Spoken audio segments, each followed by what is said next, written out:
एक भूतिया गुड़िया की कहानी, जिसकी सच्चाई जानकर आपकी भी हो जाएगी हालत खराब। आपको वह सच्ची कहानी नहीं पता जो हम आपको आज बताने जा रहे हैं। ये एक भूतिया गुड़िया की असली कहानी है। आपने आज से पहले जो भी भूतिया गुड़िया की कहानी सुनी होगी वे सभी असली नहीं होंगी, लेकिन जिस गुड़िया के बारे में हम बात करने जा रहे हैं वो आज भी इस दुनिया में है। इस गुड़िया को कोई भी अपने घर में नहीं रखना चाहता। इसकी वजह जानकर लोगों की रूह कांप उठती है। संभव है कि आपने किसी हॉलीवुड हॉरर फिल्म में भी इसके बारे में देखा सुना होगा। कहा जाता है कि इसकी असली कहानी कुछ और है। दरअसल इस गुड़िया को भूतिया इसलिए कहा जाता है क्योंकि माना जाता है कि ये गुड़िया जीवित है। फिल्म एनाबेल क्रिएशन में इसके बारे में जो दिखाया गया है वो इस गुड़िया की सच्ची कहानी से अलग है। अमेरिकन लेखक जॉनी ग्रुएल ने सबसे पहले अपनी एक रचना में इसका जिक्र किया था। लेकिन सच ये है कि बेहद रहस्यमय ढंग से ये डॉल उनकी जिंदगी में आई थी। इसके बारे में जानकर आपको बेहद ताज्जुब होगा। दरअसल बात उस वक्त की है जब लेखक जॉनी ग्रुएल बच्चों के लिए एक किताब की श्रृंखला की रचना करने जा रहे थे। उन्होंने रेजडी अन्न सीरीज नामक एक किताब के साथ एनाबेले डॉल को मार्केट में लॉन्च किया। उनकी यह किताब लोगों के लिए बेहद रोचक विषय थी। डॉल के पीछे छुपी अनोखी कहानी ने लोगों को इसे जानने के लिए मजबूर कर दिया। बात उस वक्त की है जब जॉनी ग्रुएल को अपनी घर के बैकयार्ड में यह डॉल मिली थी। जब उनकी बेटी मार्सेला पैदा हुई तो उसी डॉल से वो हर वक्त खेलती रहती थी। जॉनी ने जब अपनी बेटी को डॉल के साथ खेलते हुए देखा तो उन्हें रेजडी अन्न स्टोरीज लिखने का आइडिया आया।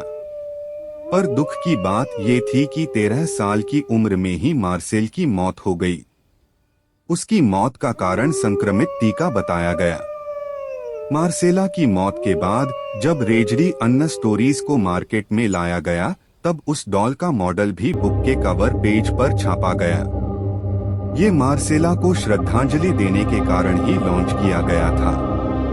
पर हैरानी की बात ये थी कि मार्सेला की मौत के बाद असली एनाबेले डॉल जिससे मार्सेला खेला करती थी वो अचानक घर से कहीं गायब हो गई। जिस रहस्यमय ढंग से ये डॉल उस घर में आई थी ठीक वैसे ही वो वहां से लापता हो गई। किसी को नहीं पता था कि वह गुड़िया कहाँ गई। मार्सेला ने उसके बारे में पता लगाने की काफी कोशिश भी की लेकिन उसका पता नहीं चला और फिर एक दिन वो असली डॉल एक एंटीक शॉप में मिला। ये बात है साल 1970 की। एक नर्सिंग स्टूडेंट जिसका नाम था डोना, उसकी मां ने डोना को ये डॉल गिफ्ट की थी। लेकिन डोना ने डॉल को पाने के बाद से ही उसमें कुछ अजीब चीजें नोटिस की। डोना ने देखा कि डॉल अपने आप ही पोजीशन चेंज कर रही थी। कभी कभी डोना डॉल को एक रूम में रख के कहीं बाहर जाती थी तो वापस लौटने पर वह डॉल उसे वहां नहीं मिलती थी। तलाशने पर उसे वो गुड़िया घर के किसी दूसरे कोने मिलती थी। एक दिन डोने ने कमरे में लौटने के बाद देखा कि डॉल के हाथ और पीठ पर खून के धब्बे लगे हुए हैं।